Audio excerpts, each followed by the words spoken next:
Hello जय हिंद साथियों, मैं वंश बटार कंपटीशन योद्धा में आप सभी का स्वागत करता हूं। ये हमारी Uttar Pradesh special GK series की 11th क्लास है। इसमें हम उत्तर प्रदेश के प्रमुख उद्योग के बारे में विस्तार से पढ़ेंगे। ये वीडियो 2 पार्ट में कवर होगी। ये पार्ट 1 है। पार्ट 1 में हम केवल जितने भी प्रमुख उद्योग हैं उनके बारे में पढ़ेंगे, वो कहाँ पर स्थापित हैं, उनसे संबंधित योजनाएँ क्या क्या हैं, ठीक है। और जो पार्ट 2 है उसमें इस टॉपिक से कुछ 1 लाइनर क्वेश्चन भी पूछे जाते हैं उनको, और प्रीवियस ईयर जो क्वेश्चन है उनको हम पार्ट 2 में कवर करेंगे। तो चलिए वीडियो को स्टार्ट करते हैं बिना किसी देरी के। उत्तर प्रदेश के उद्योग। अगर मैं उत्तर प्रदेश के उद्योग की औद्योगिक स्थिति के बारे में बात करूं तो औद्योगिक दृष्टि से उत्तर प्रदेश मध्यम दर्जे का राज्य है, कि ना तो निम्न दर्जे का और ना ही उच्च दर्जे का, इसमें मध्यम दर्जे का राज्य है उत्तर प्रदेश। अब क्योंकि उत्तर प्रदेश में खनिज और पूंजी की काफ़ी कमी है, इसी के कारण यहाँ पे केवल गैर कृषि जो उद्योग हैं उनका विकास सीमित है। यहाँ पे जो कृषि से संबंधित उद्योग नहीं है, गैर कृषि उद्योग है, उनका ज़्यादा विकास नहीं हुआ है। लेकिन जो कृषि से संबंधित उद्योग हैं, क्योंकि कृषि अच्छी खासी हो जाती है उत्तर प्रदेश में, तो कृषि आधारित और लघु उद्योग जो है उनका विकास यहाँ पे काफ़ी अच्छा है उत्तर प्रदेश में। अगर मैं प्रमुख उद्योग की बात करूँ उत्तर प्रदेश के, तो वो है सूती वस्त्र उद्योग। इसके अलावा है चीनी उद्योग, सीमेंट, कपड़ा और कागज उद्योग। चलिए नेक्स्ट है उद्योग बंधु संस्था है, उसके बारे में पढ़ते हैं। ये जो उद्योग बंधु संस्था है ये 1981 में स्थापित की गई थी। इम्पोर्टेंट है, ये याद रखना है। इसका जो उद्देश्य है वो है जितने भी लघु, मध्यम और बड़े उद्योग हैं उनकी स्थापना और समस्याओं का समाधान करना, ये लक्ष्य है उद्योग बंधु संस्था का। ये ध्यान रखना है। ये 1981 में स्थापित की गई थी। 2012 में औद्योगिक निवेश नीति आई थी, उसके बारे में पढ़ लेते हैं। 11.2% औद्योगिक विकास दर का लक्ष्य रखा गया था इस नीति के तहत। विशेष रूप से पूर्वांचल, बुंदेलखंड और मध्यांचल जो है उनको प्राथमिकता दी गई औद्योगिक विकास को बढ़ावा करने के लिए। और ये पॉइंट इंपॉर्टेंट है कि स्टाम्प शुल्क में 100% छूट दी गई थी औद्योगिक निवेश नीति 2012 के तहत, ठीक है। तो ये ध्यान रखना है। इसका जो औद्योगिक विकास दर का लक्ष्य था वो है 11.2% और इसमें 100% छूट दी गई थी स्टाम्प ड्यूटी पर या स्टाम्प शुल्क में। नेक्स्ट है औद्योगिक निवेश एवं रोजगार नीति 2017 आई थी। इसका जो उद्देश्य था वो था उच्च निवेश स्थल के रूप में उत्तर प्रदेश को विकसित करना और रोजगार को बढ़ावा देना। इसके अलावा इसके तहत मेक इन यूपी विभाग बनाया गया उत्तर प्रदेश में, और राज्य निवेश प्रोत्साहन बोर्ड, यानी जो निवेश को प्रोत्साहित करने के लिए कि जिससे ज़्यादा से ज़्यादा उत्तर प्रदेश में निवेश हो, उसके लिए राज्य निवेश प्रोत्साहन बोर्ड की स्थापना की गई उत्तर प्रदेश में। और इसी के तहत मेक इन यूपी, जैसे मेक इन इंडिया की तर्ज पर मेक इन यूपी विभाग बनाया गया है उत्तर प्रदेश में। कौन सी नीति के तहत? औद्योगिक निवेश एवं रोजगार नीति 2017 के तहत। ये ध्यान रखना है। कुछ योजनाएं हैं उनके बारे में पढ़ लेते हैं, जैसे निवेश प्रोत्साहन योजना, निवेश को प्रोत्साहित करने के लिए।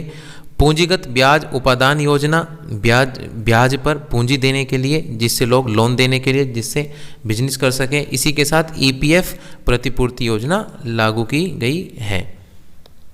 नेक्स्ट है हमारा पहला उद्योग है सूती वस्त्र या फिर हथकरघा उद्योग। इनके बारे में पढ़ लेते हैं। कुछ इससे संबंधित संगठन हैं, उनकी स्थापना के बारे में देखते हैं।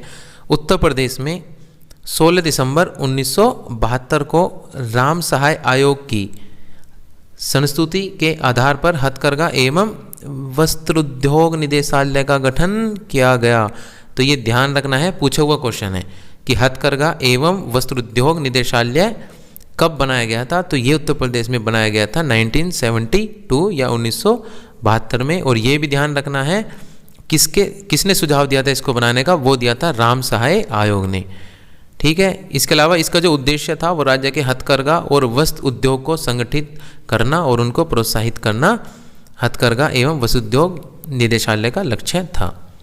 इस निदेशालय के तहत कुल 13 क्षेत्रीय कार्यालय हैं जो अलग अलग जिले में काम कर रहे हैं, ठीक है। ये ध्यान रखना है। मेन तो आपको इसकी डेट ध्यान रखनी है कि हथकरघा एवं वस्त्र उद्योग जो निदेशालय है वो 1972 में आया। और ये ध्यान रखना है कि कौन सी कमेटी थी या कौन सा कमीशन था, राम सहाय आयोग के द्वारा इसका सुझाव दिया गया था।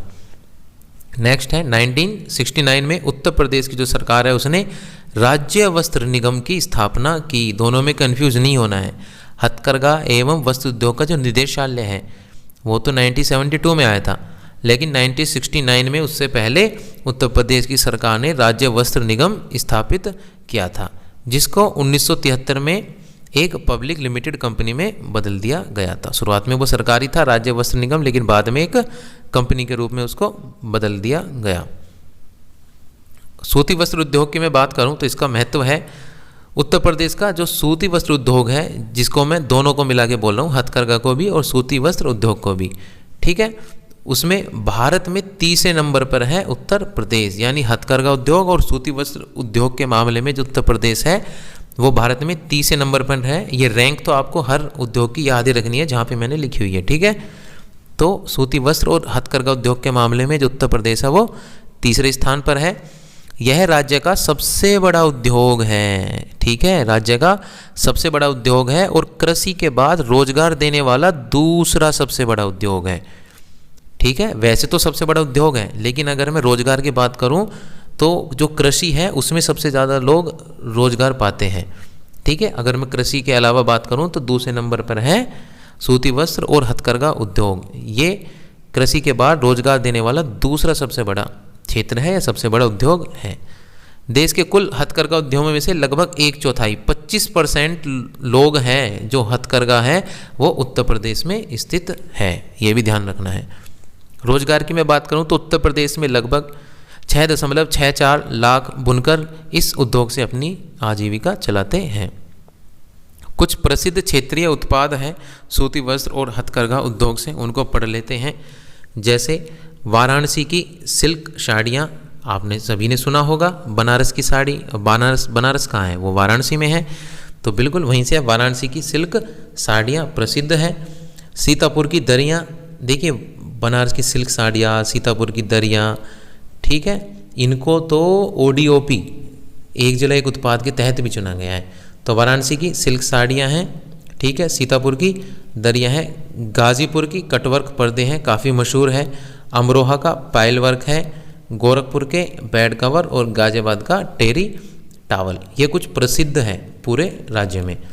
इसके अलावा अगर मैं बात करूं तो बनारस की रेशम की साड़ियाँ, लखनऊ का एक चिकनकारी है, ठीक है, एक आर्ट है जो कपड़े के ऊपर कढ़ाई की जाती है, और इसके अलावा रामपुर का जरी जरदोजी का कार्य अंतर्राष्ट्रीय स्तर पर विख्यात है। One of the most important one liner, Kanpur को उत्तर भारत का मैनचेस्टर कहा जाता है। किसी भी एग्जाम में पूछा जाता है जिसमें जनरल जीके भी आती है, केवल ये नहीं यूपी जीके में ही पूछा जाएगा, जनरल जीके में भी ये क्वेश्चन आता है। तो उत्तर भारत का जो मैनचेस्टर है वो कहा जाता है कानपुर को, ये भी ध्यान रखना है, ठीक है। कुछ मुख्य उत्पादन क्षेत्र हैं। अगर मैं मिल की बात करूं, जो मील उद्योग है वो स्थापित किए गए हैं कानपुर, आगरा, बरेली, मेरठ, गाजियाबाद, टांडा, हरदोई, अलीगढ़, इनमें तो सबसे ज़्यादा है। इसके अलावा सहारनपुर, प्रयागराज, मऊ, वाराणसी आदि शहरों में सूती वस्त्र की मिलें हैं। अगर मैं हथकरघा उद्योग की बात करूं, जो हाथ से वस्त्र बनाए जाते हैं वो है बनारस, मऊ, लखनऊ, गोरखपुर, मथुरा, रामपुर, बाराबंकी, अमरोहा, फर्रुखाबाद, मिर्ज़ापुर आदि क्षेत्रों में हाथ से कपड़े बनाए जाते हैं, ठीक है। अगर मैं छींट और लिफाफों की छपाई, जो हाथ से लकड़ी के गुटके से छपाई की जाती है, उसके लिए मैं बात करूं तो वो है फर्रुखाबाद में, जहांगीराबाद में, पिलखवा जो हापुड़ के अंदर है, और मथुरा में छींट और लिफाफे की इम्पोर्टेंट पॉइंट है, यहाँ से पूछा जाता है। और फर्रुखाबाद में तो जो लिफाफों की छपाई है, जो कपड़े पे छपाई की जाती है, उसके लिए तो फर्रुखाबाद से ODOP एक जिला एक उत्पाद के तहत चुना भी गया है इसको, ठीक है, ब्लॉक प्रिंटिंग को। इसके अलावा मैं कालीन और दरिया की बात करता हूँ। कालीन बनाई जाती हैं, दरिया आप सभी जानते हैं। अगर आपने एक जिला एक उत्पाद वाली वीडियो देखी है, अगर आपने नहीं देखी है तो उसको मैं अभी ऊपर आई बटन पे आपको शो हो जाएगी, तो वहाँ पे आप उसको देख सकते हैं, ठीक है। काफ़ी ट्रिक से सभी जितने भी जिले हैं पूरे 75 के 75 सभी को ट्रिक से समझाया गया है। कालीन और दरिया की मैं बात करता हूँ तो मिर्ज़ापुर, भदोही, मथुरा, बरेली, आगरा, सीतापुर और अलीगढ़ में भी कुछ थोड़ी बहुत है फैक्ट्रियाँ, उनमें कालीन और दरिया बनाई जाती है। अगर मैं बड़े स्तर पे बात करूँ तो मिर्ज़ापुर, भदोही, सोनभद्र आ गई है, इनमें काफ़ी ज़्यादा है। नेक्स्ट है कंबल उत्पादन की मैं बात करता हूँ तो मुजफ्फरनगर, नजीबाबाद और लावड़, छोटा सा कस्बा है मेरठ में, वहाँ पे कंबल उत्पादन की कुछ फैक्ट्रियाँ हैं। ठीक है, इसके बाद वस्त्र उद्योग के बाद है चीनी उद्योग। ठीक है, ये भी काफ़ी बड़ा उद्योग है और उत्तर प्रदेश की जीडीपी में इसका भी अच्छा खासा योगदान है चीनी उद्योग का। आप सभी जानते हैं कि उत्तर प्रदेश में सबसे ज़्यादा गन्ना बोया जाता है। तो गन्ने का महत्व की मैं बात करूं तो एक तो ये ध्यान रखना है कि गन्ना एक नकदी फसल है। नकदी फसल क्या होती है? नकदी फसल वो फसलें होती हैं जिनको हम खुद तो यूज़ नहीं करते, उन्हें बोते ही इसलिए हैं कि जिससे उनके बेच के उनसे पैसा कमाया जा सके। जैसे चावल है, चावल को हम खुद भी प्रयोग करते हैं और उन्हें बेचते भी हैं, तो चावल नकदी फसल नहीं है क्योंकि चावल को हम खुद भी प्रयोग करते हैं। लेकिन गन्ना क्या है? गन्ने को हम खुद प्रयोग नहीं करते, उसको हम बोते ही इसलिए हैं कि उसको बेच के पैसा कमाया जा सके, नकदी मिल सके, उसके बदले पैसा मिल सके।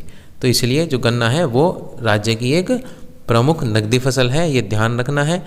और चीनी उत्पादन की मैं बात करूं, यदि चीनी उत्पादन में जो उत्तर प्रदेश है वो देश में प्रथम स्थान पर है। कौन से स्थान पे है जी? प्रथम स्थान पे है, पहले स्थान पे है चीनी उत्पादन में उत्तर प्रदेश। ठीक है, देश के कुल गन्ना उत्पादन क्षेत्र व उत्पादन का लगभग 50% जो हिस्सा है वो उत्तर प्रदेश में होता है। टोटल जितना भी गन्ना पूरे देश में बोया जाता है उसका उत्पादन जो होता है वो 50% जो होता है, आधा पूरा, वो उत्तर प्रदेश में होता है और आधा जो गन्ना है वो पूरे देश में। ठीक है, 30 लाख से अधिक किसान हैं जो इस उद्योग से जुड़े हुए हैं और अपना रोजगार बनाए हुए हैं इसी उद्योग में, चीनी उद्योग में। ठीक है, प्रमुख चीनी उत्पादन क्षेत्र की मैं बात करता हूँ, जो गंगा यमुना का दोआब या गंगा यमुना के जो आसपास का क्षेत्र है, खादर क्षेत्र है। खादर क्षेत्र में गन्ना और धान अच्छे होते हैं, ये आप सभी जानते होंगे। अभी मैंने पीछे जो इससे वीडियो आई थी मृदा वाली, उसमें काफ़ी अच्छे से समझाया था। तो जो गंगा यमुना दोआब है, ठीक है, उसका जो खादर बांगरवाल क्षेत्र है उसमें बहुत अच्छी कृषि होती है गन्ना की और धान की। ठीक है, तो गंगा यमुना दोआब में कुल उत्पादन का जो 65% जो गन्ना होता है वो गंगा यमुना के दोआब में होता है। इसके अलावा जो पूर्वी उत्तर प्रदेश है उसमें 35% होता है चीनी का उत्पादन। ठीक है, ये ध्यान रखना है। उद्योगों का इतिहास की मैं बात करता हूँ, one of the most important, कई बार पूछा जा चुका है कि उत्तर प्रदेश पहली जो चीनी मिल थी वो कहाँ स्थापित की गई थी? जो पहली चीनी मिल थी वो स्थापित की गई थी देवरिया के प्रतापपुर में। तो पहली चीनी मिल स्थापित की गई थी देवरिया के प्रतापपुर में। और कब स्थापित की गई थी? ये डेट ध्यान रखना है, 1903 में। तो 1903 में जो अंग्रेज हैं उन्होंने प्रतापपुर में देवरिया के पहली चीनी मिल की स्थापना की। इसके बाद है 1935 में गन्ना विभाग का गठन किया गया सरकार के द्वारा, 1935 में। ठीक है, गन्ना विभाग और चीनी विभाग दोनों अलग हैं, समझो। ठीक है, तो कंफ्यूज नहीं होना है। तो पहले गन्ना विभाग आया 1935 में और 1938 में आया चीनी विभाग।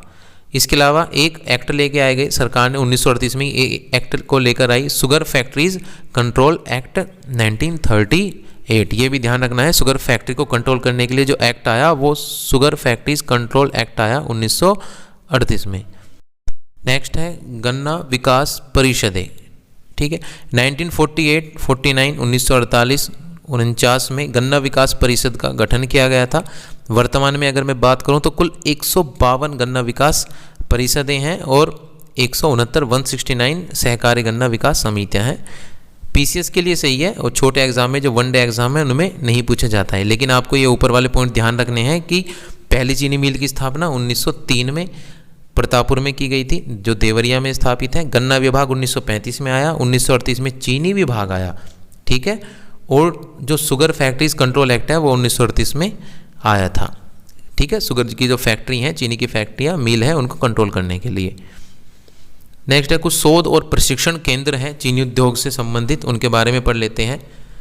लाल बहादुर शास्त्री गन्ना किसान संस्थान, लाल बहादुर शास्त्री गन्ना किसान संस्थान की मैं बात करूं 1975 में इसकी स्थापना की गई थी। जिस समय इसकी स्थापना की गई थी उस समय इसका नाम लाल बहादुर शास्त्री नहीं था। उस समय जो इसका नाम था वो था उत्तर प्रदेश गन्ना किसान संस्थान, लेकिन 2001 में इसका नाम बदल के लाल बहादुर शास्त्री गन्ना किसान संस्थान कर दिया गया। ये ध्यान रखना है। तो लाल बहादुर शास्त्री जो गन्ना किसान संस्थान है वर्तमान में है, उसकी स्थापना कब की गई थी? वो की गई थी 1975 में। अगर मैं कुल प्रशिक्षण केंद्र की बात करूं, ट्रेनिंग सेंटर की बात करूं, तो वो कुल 5 हैं चीनी उद्योग से रिलेटेड। गोरखपुर में है, वाराणसी, शाहजहांपुर में है, गोंडा में है और मुजफ्फरनगर में है। उत्तर प्रदेश गन्ना शोध परिषद है, गन्ने पे शोध करने के लिए परिषद काउंसिल बनाई गई है। उसका जो गठन हुआ था वो हुआ था 1976 और 77 में। एक तो आपको ये जरूर ध्यान रखना है, लाल बहादुर शास्त्री गन्ना किसान संस्थान 1975 में आया था। इसके अलावा ये भी ध्यान रखना है, उत्तर प्रदेश की जो गन्ना शोध परिषद है वो 1976 और 77 में आई थी। ठीक है, उत्तर प्रदेश में कुल 9 गन्ना शोध केंद्र और बीज संवर्धन प्रक्षेत्र है, ये भी ध्यान रखना है। ठीक है, उत्तर प्रदेश राज्य चीनी निगम लिमिटेड बनाया गया था, वो बनाया गया था 1971 में। अगर मैं चीनी उद्योग प्रोत्साहन नीति आई थी वो आई थी 2004 में। और उत्तर प्रदेश सहकारी चीन मिल संघ जो है, चीनी मिल संघ, उसकी स्थापना की गई थी 1963 में। ये ध्यान रखना है, 2 पॉइंट तो इसमें बिल्कुल ध्यान रखनी है वनडे एग्जाम के लिए। ठीक है, नेक्स्ट है उत्तर प्रदेश के अगर मैं प्रमुख चीनी मिलों की बात करूं तो वो है गोरखपुर में है, मेरठ में है, गाजियाबाद, कानपुर, लखनऊ, शाहजहांपुर, देवरिया, अयोध्या, वाराणसी, प्रयागराज, बस्ती और बरेली। ये कुछ ज़िले हैं जिसमें काफ़ी बड़ी प्रमुख चीनी मिलें हैं, जहाँ से काफ़ी ज़्यादा चीनी का उत्पादन होता है। इसके अलावा और भी हैं, लेकिन सबसे ज़्यादा चीनी का उत्पादन है वो इन्हीं स्थानों से होता है। ठीक है, नेक्स्ट है एशिया की सबसे बड़ी चीनी mill, one of the most important पूछा हुआ क्वेश्चन है प्रीवियस ईयर में। एशिया की सबसे बड़ी जो चीनी मिल है उसकी स्थापना की गई थी खतौली, मुजफ्फरनगर में। कब की गई थी? 1933 में। तो एशिया की सबसे बड़ी चीनी मिल की स्थापना 1933 में कहाँ की गई थी? खतौली। कहाँ है खतौली? कहाँ पे है? छोटा सा कस्बा है, मुजफ्फरनगर में है। उत्तर प्रदेश में अगर मैं फिलहाल गन्ना उत्पादक की बात करूं तो लगभग 44 ऐसे ज़िले हैं जिनमें गन्ना उगाया जा रहा है। उत्तर प्रदेश जो राज्य है वो गन्ने से एथनॉल के उत्पादन में देश में प्रथम नंबर पर है। आप सभी जानते हैं कि गन्ने से एथनॉल अगर उत्पादन करना है उसका, तो सबसे ज़्यादा गन्ना कहाँ होता है? उत्तर प्रदेश में होता है। तो एथनॉल का, गन्ने से एथनॉल बनाने का जो सबसे बड़ा काम है वो भी उत्तर प्रदेश में है, और इसी को लेकर जो देश में उत्तर प्रदेश है उसका प्रथम स्थान है, ये ध्यान रखना है। ठीक है, तो एक तो प्रमुख चीनी मिलें ध्यान रखनी है, गोरखपुर, मेरठ, गाजियाबाद, कानपुर, लखनऊ, शाहजहांपुर, देवरिया, अयोध्या, वाराणसी आदि। ठीक है, और सबसे बड़ी एशिया की चीनी मिल 1933 में स्थापना की गई थी खतौली, मुजफ्फरनगर में। ठीक है, इसके अलावा जो मुख्य बिंदु है वो है उत्तर प्रदेश जो है वो गन्ने से एथनॉल के उत्पादन में देश में पहले नंबर पर है, ये ध्यान रखना है। और गन्ने से एक और उत्पाद है गुड़, तो गुड़ के उत्पादन में भी जो उत्तर प्रदेश है वो पहले ही स्थान पे है, प्रथम स्थान पे है। प्रमुख गुड़ उत्पादन क्षेत्रों में अगर मैं बात करूं तो वो है सीतापुर, बरेली, मेरठ और मुजफ्फरनगर आदि। ठीक है, नेक्स्ट है प्रदेश में 9 गन्ना परिक्षेत्र। अगर मैं गन्ना परिक्षेत्र की बात करता हूं तो वो है मेरठ, शाहजहांपुर, लखनऊ, मुरादाबाद, बरेली, देवरिया, देवीपाटन, गोरखपुर और अयोध्या। ये सभी कुल उत्तर प्रदेश के 9 गन्ना परिक्षेत्र हैं। लेकिन अगर मैं चीनी परिक्षेत्र की बात करूं तो वो कुल 3 हैं, मेरठ, लखनऊ और बरेली। ये भी ध्यान रखना है, पहले 3 की संख्या ध्यान रखनी है। चीनी परिक्षेत्र है 3 लेकिन गन्ना परिक्षेत्र है 9। ठीक है, इसके अलावा वन लाइनर है, चीनी उद्योग को संरक्षण का शिशु भी कहा जाता है, one of the most important. चीनी उद्योग को क्या कहा जाता है? संरक्षण का शिशु। इसके अलावा जो Indian institute of sugar technology है, ये ध्यान रखना है, इंडियन इंस्टीट्यूट यानी पूरे देश स्तर का है। ठीक है, राष्ट्रीय इंस्टीट्यूट है। तो Indian institute of sugar technology की अगर मैं बात करूं तो वो स्थापित है कानपुर में। ठीक है, Indian institute of sugar technology है कानपुर में, ये भी ध्यान रखना है। सही है, नेक्स्ट है स्पिरिट और शराब उद्योग। गन्ने से ही आप सभी जानते हैं शराब भी बनाई जाती है और स्पिरिट भी बनाई जाती है। ठीक है, तो प्रदेश में अगर मैं स्पिरिट और शराब उद्योग के कारखाने की बात करूं तो वो मुख्य रूप से हैं गाजियाबाद, मेरठ में भी हैं, उन्नाव, लखनऊ, रामपुर, गोरखपुर, सहारनपुर, दौराला, मंसूरपुर एक छोटा सा कस्बा है मुजफ्फरनगर में ही, और नवाबगंज। इन सभी ये जो ज़िले हैं इन सभी में है स्पिरिट और शराब उद्योग, शराब की फैक्ट्रियाँ, कारखाने लगाए गए हैं। कौन कौन से ज़िले हैं? अगर मुख्य की बात करूँ तो गाजियाबाद, उन्नाव है, मेरठ मेरठ के अंदर ही है, दोराला है, ठीक है, ये ध्यान रखना है। रामपुर है, गोरखपुर, सहारनपुर, मंसूरपुर मुजफ्फरनगर में है, और नवाबगंज, इन सभी में स्पिरिट बनाया जाता है। किससे? गन्ने से ही बनाया जाता है, एल्कोहल होता है उसके अंदर, और शराब भी गन्ने से ही बनाई जाती है, ठीक है। नेक्स्ट है रेशम उद्योग। अगर मैं विश्व में रेशम की बात करूं तो जो चीन है वो सबसे बड़ा उत्पादक है रेशम का। सबसे ज़्यादा अगर कहीं रेशम होता है तो वो होता है चीन में, तो चीन सबसे बड़ा रेशम उत्पादक है। अगर मैं भारत की इसमें रैंक की बात करता हूँ तो भारत की जो रैंक है वो है दूसरी, यानी रेशम के उत्पादन में भारत दूसरे नंबर पे है। भारत में कुल 4 प्रमुख किस्में हैं जो रेशम की उगाई जाती है। सहतूती या मलबरी, ये ध्यान रखना है, सहतूती और मलबरी एक ही रेशम होती है, तो सहतूती या मलबरी रेशम, टसर रेशम, अरंडी या एरी भी बोल देते हैं इसको, एरी रेशम, या फिर मूंगा रेशम। लेकिन जो मूंगा रेशम है वो केवल, पूरी दुनिया की बात कर रहा हूँ मैं, वो ऐसी रेशम है जो केवल भारत के असम में उत्पादित होती है, असम में, ठीक है, उगाई जाती है, ठीक है, समझे। उसका उत्पादन जो है वो भारत के असम में होता है, मूंगा का और कहीं नहीं होता है, ये ध्यान रखना है। मूंगा रेशम केवल असम भारत में उत्पादित है, या इसका उत्पादन असम भारत में होता है। किसका? मूंगा रेशम का। अब क्योंकि केवल ये मूंगा असम में होती है तो बाकी टोटल मैंने बताई थी भारत में 4 किस्में होती हैं, तो कौन कौन सी बची? 3 किस्में बची। एक है सहतूती या मलबरी बोल देते हैं, दूसरी है टसर, और तीसरी है एरी या फिर अरंडी, ठीक है। तो उत्तर प्रदेश के संदर्भ में बात करते हैं, सहतूती, टसर और एरी जो रेशम है उनके उत्पादन उत्तर प्रदेश में होता है।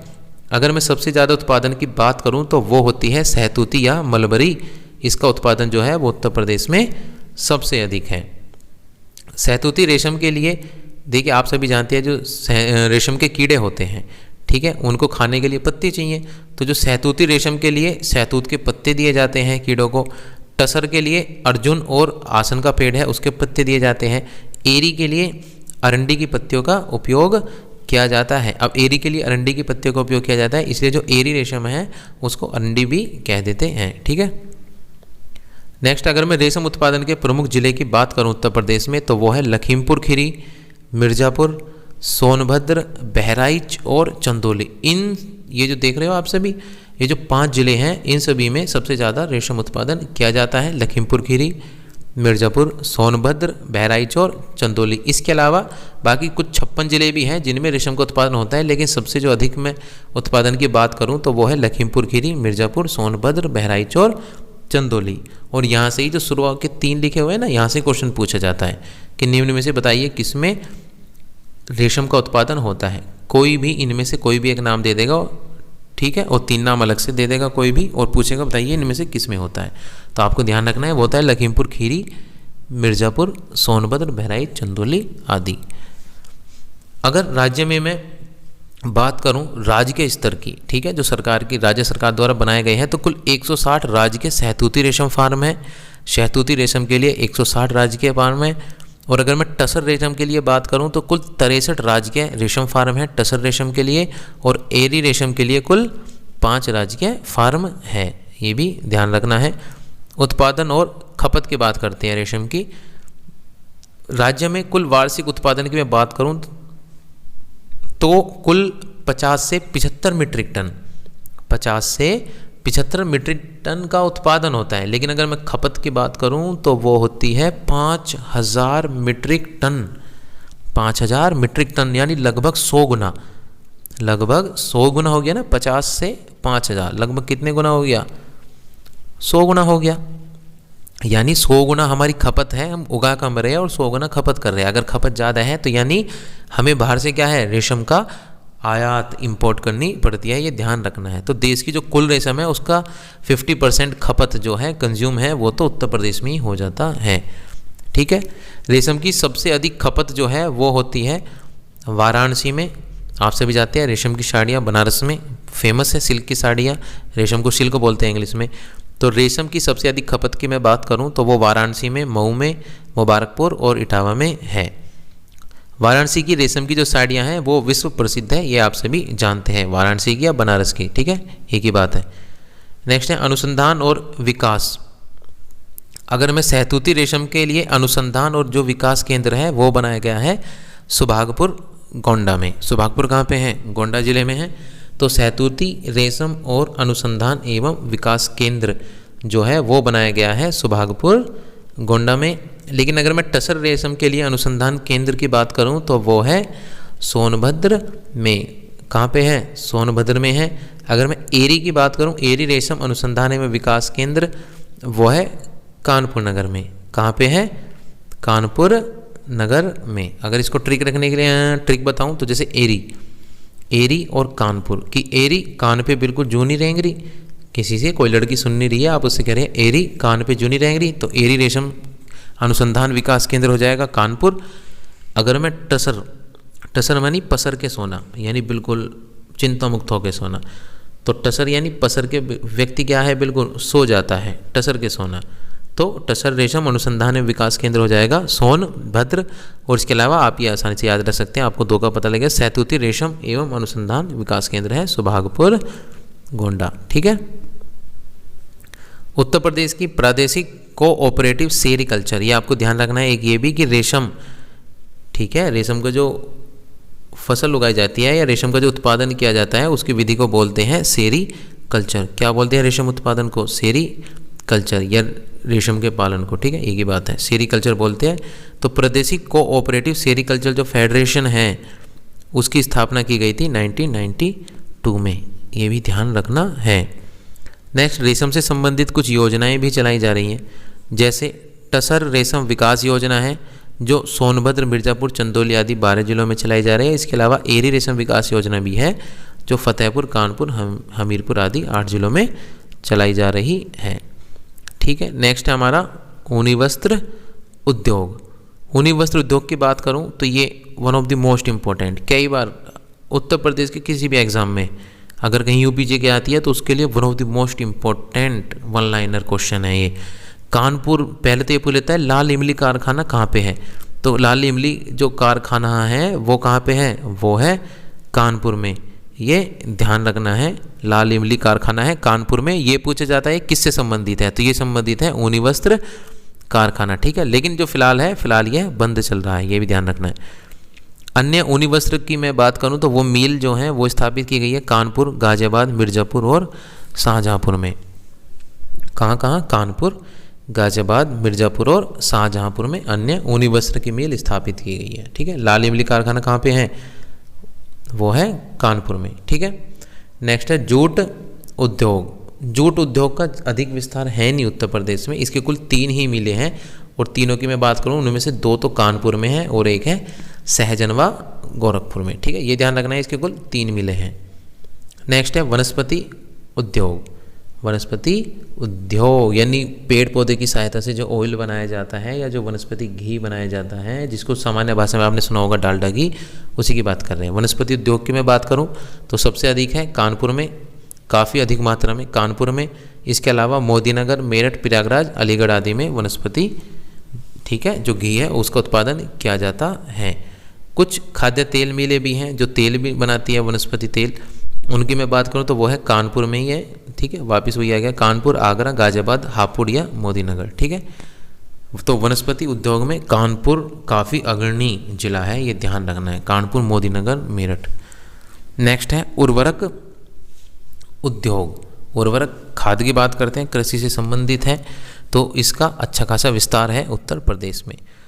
यूरिया खाद कारखाने की बात करते हैं तो यूरिया खाद कारखाने हैं कानपुर, बरेली, आंवला, ठीक है, प्रयागराज में फूलपुर है और गोरखपुर में। तो यूरिया खाद कारखाने कहाँ पे हैं? कानपुर में है, आंवला में है, आंवला कहाँ पे है? बरेली में, फूलपुर में है जो प्रयागराज में है और गोरखपुर में है यूरिया के खाद कारखाने। इसके अलावा आप सभी जानते हैं यूरिया के अलावा फॉस्फेट उर्वरक कारखाने भी हैं, फॉस्फेट भी आता है उर्वरक, तो ये है मगरवाड़ा, कानपुर में और प्रयागराज में। ठीक है, फॉस्फेट उर्वरक कारखाने, ये ध्यान रखने हैं कौन सा कहाँ पे है, one of the most important. अभी तरल नैनो यूरिया उत्पादन किया जा रहा है, अभी आ रहा है 2 साल या लगभग 3 साल हो गई, अभी से आना शुरू हुआ है। तो जो तरल लिक्विड नैनो यूरिया है उसका उत्पादन किया जा रहा है आंवला में और फूलपुर में, और हम ऊपर बात कर चुके हैं, आंवला है बरेली में और फूलपुर कहाँ पे है? वो है प्रयागराज में। ठीक है। और किसके द्वारा बनाया जा रहा है? इफ़को के द्वारा बनाया जा रहा है। किसके द्वारा? इफ़को के द्वारा, ये भी ध्यान रखना है, ठीक है। इंडियन फर्टिलाइजर कॉरपोरेशन लिमिटेड, ठीक है, इफ़को। नेक्स्ट है नोट, अगर मैं बात करूं तो ये भी इंपॉर्टेंट है, नोट ध्यान रखना है। गोरखपुर के जो कारखाने के बंद होने के बाद, गोरखपुर का जो इसका कारखाना था वो बंद चल रहा था, उसको अब निजी सहयोग से उसका पुनरुद्धार किया गया है। पूछा हुआ क्वेश्चन है कि उर्वरक का कौन सा कारखाना है जिसका निजी सहयोग से अभी पुनरुद्धार किया गया है, तो वो है गोरखपुर का उर्वरक कारखाना। नेक्स्ट है रासायनिक उद्योग। अगर मैं केमिकल उद्योग की बात करूं तो गंधक का तेजाब और जो बायोसल्फाइड है उसका उत्पादन किया जाता है कानपुर में। सोडा ऐश और अमोनिया क्लोराइड की बात करूं तो उसका उत्पादन वाराणसी में किया जाता है। कृत्रिम रबड़, पूछा हुआ क्वेश्चन है, one of the most important. कृत्रिम रबड़ बनाई जाती है मोदीनगर, गाजियाबाद में और प्रतापपुर, मेरठ में, ठीक है। और लौह कणों से युक्त सिलिका जो बालू है उसका जो उत्पादन है वो किया जाता है शंकरगढ़, प्रयागराज में। ये मैंने जब मिट्टी पढ़ाई थी इससे पिछली क्लास में मृदा, तब भी बताया था, जो सिलिका बालू है उसका सबसे ज़्यादा उत्पादन कहाँ होता है? शंकरगढ़, प्रयागराज में होता है। तो जो लौह कणों से युक्त सिलिका बालू है उसका उत्पादन भी कहाँ पे होगा? वो भी है शंकरगढ़, प्रयागराज, ठीक है। नेक्स्ट है इंजीनियरिंग उद्योग, यानी जो मशीनों के चल पुर्जे बनाने का जो काम है उसको बोलते हैं इंजीनियरिंग उद्योग। तो ये जो सबसे ज़्यादा है ये है गाजियाबाद में, क्योंकि गाजियाबाद का इंडस्ट्रियल एरिया बहुत बड़ा है और गाजियाबाद से ही नोएडा का इंडस्ट्रियल एरिया बिल्कुल सटा हुआ है, पास पास है। तो गाजियाबाद का जो इंजीनियरिंग उद्योग है वो काफ़ी बड़ा है। इसके अलावा कानपुर, प्रयागराज, लखनऊ और आगरा, इन सभी शहरों में इंजीनियरिंग उद्योग स्थापित है। उत्पाद की बात करूँ तो विभिन्न यंत्र और मशीनें, ठीक है, मशीनें बनाई जाती हैं और यंत्र डिवाइस बनाई जाती है और उनके चल पुर्जे बनाए जाते हैं इंजीनियरिंग उद्योग के तहत। एक है ये one of the most important है, ये भी ध्यान रखना है कि प्रमुख ट्रांसफर निर्माण केंद्र उत्तर प्रदेश में ट्रांसफ़र कहाँ बनाए जाते हैं? वो बनाए जाते हैं झांसी में। इस क्वेश्चन की कोई सीमा नहीं है, अब तक इतनी बार पूछा जा चुका है, तो ये ध्यान रखना है कि जो प्रमुख ट्रांसफ़र निर्माण की मैं बात करूँ तो सीधा ध्यान आना चाहिए कहाँ पे? झांसी में, उत्तर प्रदेश में। नेक्स्ट है कांच उद्योग। कौन सा है? कांच उद्योग की मैं यदि बात करूं तो अगर स्थान है बहजोई, प्रयागराज, फिरोजाबाद और गाजियाबाद, ये 4 प्रमुख है। इसके अलावा मेरठ, लखनऊ, मक्खनपुर, हिरनगांव, वाराणसी, सासनी, हाथात और बालाबली, ये भी कुछ स्थान है जहाँ पे कांच उद्योग काफ़ी विस्तारित है, ठीक है। मुख्य कौन है? बहजोई है, प्रयागराज है, फिरोजाबाद है। फिरोजाबाद याद आया? फिरोजाबाद जो ज़िला है उससे तो कांच उद्योग, कांच की चूड़ियाँ जो हैं उनको एक ज़िला एक उत्पाद के तहत भी चुना गया है, ठीक है। और गाजियाबाद, इन सभी में कांच उद्योग जो है वो काफ़ी विकसित है, विस्तृत है। फिरोजाबाद की मैं बात करूँ तो विश्वविख्यात कांच की चूड़ियों का निर्माण केंद्र है क्या? फिरोजाबाद। कांच की चूड़ियाँ, यहाँ की जो कांच की चूड़ियाँ हैं वो विश्वविख्यात है। अगर आपके घर में भी कोई चूड़ियों का डिब्बा होगा तो आप उस पर पढ़ के देखें, 99% चांस है कि उस पर लिखा होगा मेड इन फिरोजाबाद, वो फिरोजाबाद से ही आई होगी, ठीक है। नेक्स्ट है एल्यूमिनियम उद्योग। एल्यूमिनियम सबसे ज़्यादा, एल्यूमिनियम किससे निकलता है उत्तर प्रदेश में? एल्यूमिनियम का जो अयस्क है वो है बॉक्साइट, ये ठीक है। ये हमने अभी पढ़ा था जब खनिज संसाधन पढ़ा है, अभी वीडियो में, लास्ट वीडियो में ही पढ़ा है खनिज संसाधन मृदा वाले से, ठीक है, पहले। तो एल्यूमिनियम कहाँ से निकाला जाता है? बॉक्साइट से, ठीक है। बॉक्साइट क्या है? इसका अयस्क है। लेकिन बॉक्साइट से जो एल्यूमिनियम निकाला जाता है वो मैंने उस क्लास में बताया था, वो निकाला जाता है हिंदुस्तान एल्यूमिनियम कॉरपोरेशन, जिसको बोल देते हैं हिंडाल्को से, ठीक है। हिंडाल्को कंपनी का नाम है। कहाँ पे है ये कंपनी? है रेणुकूट, सोनभद्र में। तो ये ध्यान रखना है, अयस्क से या फिर बॉक्साइट से जो एल्यूमिनियम का उत्पादन किया जाता है वो हिंडाल्को के द्वारा उत्तर प्रदेश के रेणुकूट सोनभद्र में किया जाता है, ठीक है। एल्यूमिनियम की जो चादरें हैं उनसे कुछ बर्तन भी बनाए जाते हैं, एल्यूमिनियम के बर्तन वो बनाए जाते हैं आगरा, अलीगढ़, मेरठ, कानपुर, मथुरा और हाथरस आदि में। ये भी ध्यान रखना है, ठीक है। ये पूछा हुआ क्वेश्चन है कि हिंदुस्तान एल्यूमिनियम कॉरपोरेशन हिंडाल्को कहाँ पे है? पहले तो ये ध्यान रखना है ये रेणुकूट सोनभद्र में है। या क्वेश्चन घुमा के भी पूछ लेता है, वो इस तरीके से पूछ लेता है कि जो बॉक्साइट है, बॉक्साइट अयस्क से एल्यूमिनियम का उत्पादन कौन सी कंपनी द्वारा किया जाता है, तो वो किया जाता है उत्तर प्रदेश में हिंदुस्तान एल्यूमिनियम कॉरपोरेशन या फिर हिंडाल्को, ठीक है, शॉर्ट फॉर्म भी ध्यान रखनी है, हिंडाल्को बोलते हैं। नेक्स्ट है इलेक्ट्रॉनिक उद्योग। उत्तर प्रदेश में मुख्यतः अगर मैं इलेक्ट्रॉनिक उद्योग की बात करूं तो गौतम बुद्ध नगर, गाजियाबाद और लखनऊ, इनमें इलेक्ट्रॉनिक उद्योग तीव्र गति से विकसित हो रहा है। किस किस में? गौतम बुद्ध नगर में, गाजियाबाद में और लखनऊ में। उत्तर प्रदेश 2021-22 की अगर मैं बात करूं तो सॉफ्टवेयर को एक्सपोर्ट करने में देश में 6ठे नंबर पे था, ठीक है, ये का इम्पोर्टेंट पॉइंट है। देश में कौन से नंबर पे था, रैंक तो हमेशा ही ध्यान रखनी है। तो 2021-22 में सॉफ्टवेयर को निर्यात करने में, एक्सपोर्ट करने में जो उत्तर प्रदेश का स्थान था वो था 6ठा। इसके अलावा प्रदेश में सूचना प्रौद्योगिकी और इलेक्ट्रॉनिक विभाग, ठीक है, सूचना प्रौद्योगिकी और इलेक्ट्रॉनिक विभाग ITE की जो स्थापना है वो की गई थी 1994 में। कुछ इलेक्ट्रॉनिक क्लस्टर बनाए गए हैं जहाँ से इलेक्ट्रॉनिक संबंधी डिवाइसेस बनाई जाती हैं। जैसे नोएडा की बात करूँ, नोएडा कहाँ पे है? गौतम बुद्ध नगर जिले में है। इसमें इलेक्ट्रॉनिक सिटी स्थापित की गई है। कहाँ पे इलेक्ट्रॉनिक सिटी? नोएडा, गौतम बुद्ध नगर में। बुंदेलखंड में रक्षा इलेक्ट्रॉनिक्स क्लस्टर बनाए गए हैं रक्षा संबंधी, ठीक है।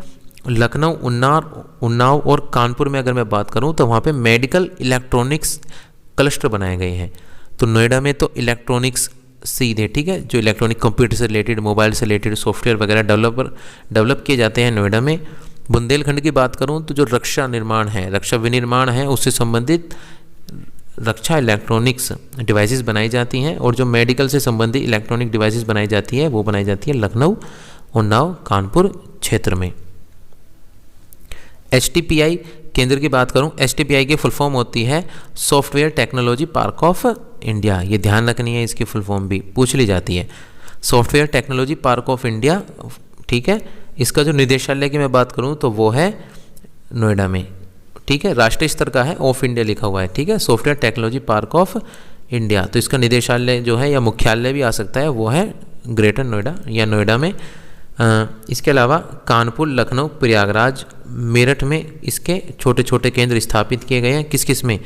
कानपुर में, लखनऊ में, प्रयागराज और मेरठ में, ठीक है। और कुछ नए केंद्र भी खोले जाने हैं, जैसे आगरा, वाराणसी, गोरखपुर, बरेली में नए केंद्रों की स्वीकृति मिल चुकी है, ठीक है। तो ये मोस्ट इंपॉर्टेंट पॉइंट है, ये ध्यान रखना है। एक तो HTPI की फुल फॉर्म है software technology park of India और इसका निदेशालय कहाँ पे है?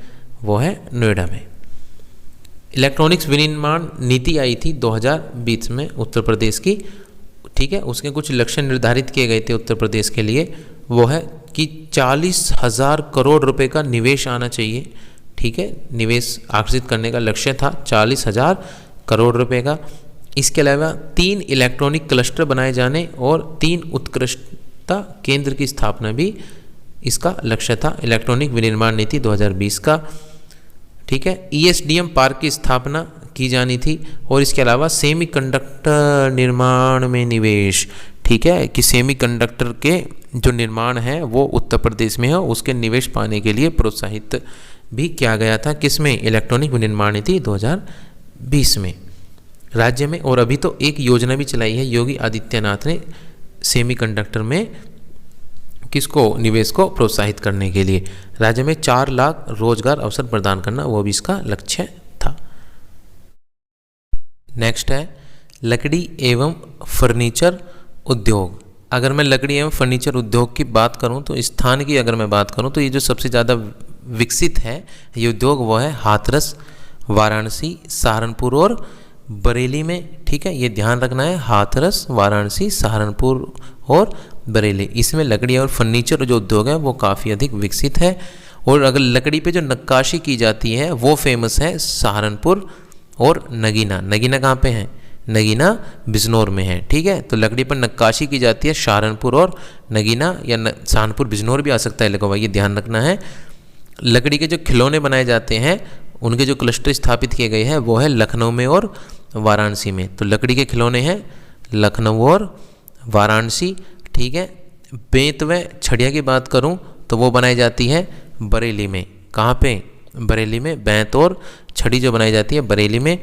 और जो खेल का सामान बनाया जाता है लकड़ी के द्वारा, जैसे बैट वगैरह, वो बनाए जाते हैं मेरठ और आगरा में, ये भी ध्यान रखना है। देखिए लकड़ी पर जो नक्काशी है इसके लिए सहारनपुर को तो चुना ही गया है एक जिला एक उत्पाद के तहत। क्या आप बता सकते हैं कि लकड़ी के खिलौने के लिए किस जिले को चुना गया है एक जिला एक उत्पाद योजना के तहत? यदि आपको मालूम है तो कमेंट बॉक्स में ज़रूर लिखिएगा, ठीक है। यदि आपको नहीं याद है तो मैंने इसके लिए डिटेल्ड वीडियो बना चुका हूँ, वो आप चैनल पे जाके Uttar Pradesh special GK series की जो प्लेलिस्ट है उसमें जाके उसको देख सकते हैं। पूरे 75 के 75 जिले को एक ही वीडियो में याद कराया गया है काफ़ी अच्छे से ट्रिक के द्वारा। नेक्स्ट है पीतल एवं कुछ अन्य धातु के उद्योग। तो अगर मैं बात करूं तो स्थान जहां पे धातु उद्योग काफ़ी विकसित है वो है वाराणसी, मिर्ज़ापुर, फर्रुखाबाद, हाथरस, अतरौली, मुरादाबाद, शामली, हापुड़ और बड़ौत। शामली, क्या आप बता सकते हैं कि शामली से किस उत्पाद को चुना गया है एक जिला एक उत्पाद योजना के तहत? बता सकते हैं? कमेंट बॉक्स में लिखिए। यहाँ पे मुरादाबाद को मैंने ठीक है मार्क किया हुआ है रेड। इसका अर्थ क्या है? क्योंकि जो मुरादाबाद है उसको पीतल नगरी के नाम से जाना जाता है। ये सब भी आपको पता होगा। मुरादाबाद को किस नाम से जाना जाता है? पीतल नगरी के नाम से। तो उत्पाद की मैं बात करूं, पीतल और कलई के बर्तन बनाए जाते हैं इस उद्योग के तहत। बर्तनों पर जो कलई और नक्काशी की जाती है वो की जाती है मुरादाबाद और मिर्ज़ापुर में। तो बर्तनों पर कलई और नक्काशी की जाती है मुरादाबाद और मिर्ज़ापुर में। पूछा हुआ क्वेश्चन है, ठीक है। ताले, सरोते और चाकू कैंची जो बनाई जाती है वो बनाई जाती है हाथरस, मथुरा, अलीगढ़ और मेरठ में। इसके अलावा अगर मैं फेमस की बात करूं, जो अलीगढ़ है वो तालों का प्रमुख, ताले निर्माण का प्रमुख केंद्र है। अलीगढ़ के ताले फेमस हैं और अलीगढ़ से जो ताले हैं उन्हीं को ही एक जिले के उत्पाद के तहत भी चुना गया है, ठीक है। जो कैंची की अगर मैं बात करूं तो कैंची जो बनाई जाती है धातु से वो बनाई जाती है, काफ़ी फेमस है मेरठ की। और ताले कहाँ के फेमस है? वो फेमस है अलीगढ़ के, ठीक है। ये ध्यान रखना है। लेकिन यदि मैं धातु से बनी मूर्तियों की बात करूं, धातु से बनी मूर्तियों की बात करूं तो वो बनाई जाती है अलीगढ़, मुरादाबाद, अयोध्या। अलीगढ़, मुरादाबाद, अयोध्या में धातु से बनी मूर्तियां। कौन सी धातु की? वो भी मेन अगर मैं बात करूं तो पीतल की धातु की मूर्तियां बनाई जाती हैं अलीगढ़, मुरादाबाद, अयोध्या में। ये ध्यान रखना है, ठीक है। अरे कितनी बार पूछा हुआ क्वेश्चन है। लोहे के बाट, घूम फिर के ये क्वेश्चन आता ही रहता है। अगर कोई भी एग्जाम होता है किसी न किसी शिफ्ट में ये क्वेश्चन आ ही जाता है। लोहे के बाट, तो लोहे के जो बाट की अगर मैं बात करूं तो वो उनका निर्माण किया जाता है सहारनपुर में और आगरा में। तो लोहे के बाट है सहारनपुर और आगरा। नेक्स्ट है कृषि यंत्र उद्योग, यानी कृषि से संबंधित, ठीक है, खेती बाड़ी से संबंधित जो भी यंत्र हैं वो बनाए जाते हैं आगरा, अलीगढ़, मेरठ, कानपुर और लखनऊ में। आगरा, अलीगढ़, मेरठ, कानपुर, लखनऊ। उत्पाद की मैं बात करूं, बुआई से संबंधित, जुताई, निराई, गुड़ाई से संबंधित, फसल काटने से संबंधित, गुहाई, ओसाई, दुग्धशाला से भी संबंधित, कुक्कुटशाला, पादप संरक्षण या फार्म परिवहन से संबंधित जो उत्पाद है वो कृषि यंत्र उद्योग के तहत बनाए जाते हैं। चीनी मिट्टी या पोल्ट्री उद्योग की बात करते हैं, ठीक है, श्रमिक उद्योग भी बोल देते हैं इसी को। स्थान प्रमुख की बात करूं तो खुर्जा जो कि बुलंदशहर में है। इसके अलावा मिर्ज़ापुर, सोनभद्र और गाजियाबाद। चीनी मिट्टी पोल्ट्री जो उद्योग हैं इनमें काफ़ी विकसित है, लेकिन सबसे ज़्यादा जो विकसित है वो है खुर्जा बुलंदशहर में। और खुर्जा बुलंदशहर से ODOP एक जिले के उत्पाद के तहत जो चीनी मिट्टी के बर्तन हैं या श्रमिक उत्पाद हैं उनको चुना गया है। कहाँ से? खुर्जा बुलंदशहर से, एक जिला एक उत्पाद के तहत। ये ध्यान रखना है। नेक्स्ट है कागज उद्योग।